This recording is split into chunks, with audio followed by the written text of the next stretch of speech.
Patay ang negosyanteng senior citizen matapos saksakin ng kanilang trabahador sa Pampanga.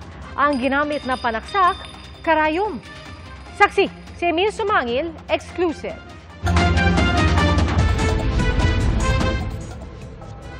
Makikita sa CCTV ang isang lalaki na naglalakad sa highway sa Candaba, Pampanga. Bitbit niya ang kulay pulang bag na hinihinalang may lamang handgun.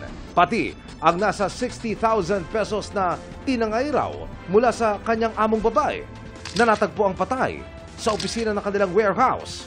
Batay sa investigasyon, may mga defense wound ang 68 taong gulang na negosyanteng si Lavinia Gulapa. May mga pasarin siya sa likod pero ang kanyang kinamatay, 2 tama ng saksak sa puso. Ang ginamit na pampatay, karayom na nasa 5 pulgada ang haba. Yung pangtahi ng sako, yun po yung ginawa niyang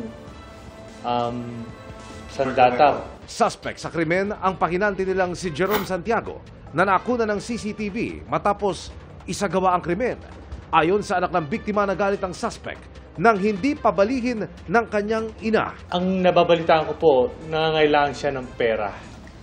Ngayon, meron na po siya mga bale. Isa rin po sa narinig ko, may bisyo raw po. Nagdodroga. Tagal na siyang nagserbisyo sa amin. Wala naman kaming pinakitang hindi maganda. 7 buwan makalipas ang krimen, naglabas na ng warrant of arrest ng korte laban sa suspect. Tanging sigaw ng pamilya ng biktima, hustisya.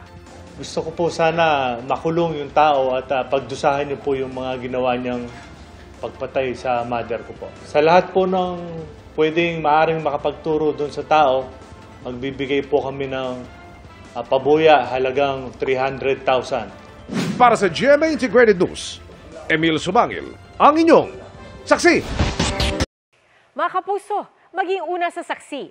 Mag-subscribe sa GMA Integrated News sa YouTube para sa iba't ibang balita.